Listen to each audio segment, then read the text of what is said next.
Money laundering প্রতিরোধ আইনে অভিযোগ গঠনের বৈধতা এবং মামলাটি বাতিল চেয়ে নোবেলজয়ী ডক্টর মোহাম্মদ ইউনূসের আবেদনের উপর শুনানি ২রা সেপ্টেম্বর পর্যন্ত মুলতবি করেছেন আপিল বিভাগ।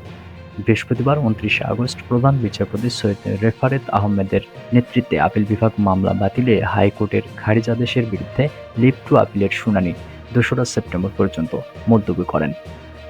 আদালতে আবেদনের পক্ষে ছিলেন আইনজীবী ব্যারিস্টার আব্দুল্লাহ আল মামুন, রাষ্ট্রপক্ষে ছিলেন অ্যাটর্নি জেনারেল মোহাম্মদ আসাদুজ্জামান, দুদকের পক্ষে ছিলেন আইনজীবী এ.কে.এম. ফজলুল হক। দুদকের উপপরিচালক গুলশান আনোয়ার প্রধান বাদী হয়ে গত বছরের ৩০ মে মামলাটি দায়ের করেন। তদন্ত প্রতিবেদনে বলা হয়, আসামিরা ২৫,২২,০০,০০০ টাকা আত্মসাৎ করেছেন।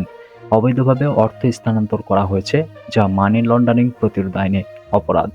১২ জুন ওই মামলায় ডক্টর ইউনূস সহ ১৪ জনের নামে অভিযোগ গঠন করেন ঢাকার বিশেষ জজ আদালত ৪-এর বিচারক সৈয়দ আরাফাত হোসেন। এ অবস্থায় অভিযোগ গঠনের বৈধতা নিয়ে মামলার কার্যক্রম বাতিল চেয়ে ডক্টর ইউনূস সহ ৭ জন হাইকোর্টে আবেদন করেন। এই আবেদনের উপর গত ১১ জুলাই শুনানি শেষ হয়। পরে গত ২৪ জুলাই বিচারপতি মোহাম্মদ নজরুল ইসলাম তালুকদার ও বিচারপতি কাজী ইবাদত হোসেনের হাইকোর্ট বেঞ্চ আবেদন খারিজ করে আদেশ দেন। এর বিরুদ্ধে লিভ টু আপিল করা হয়।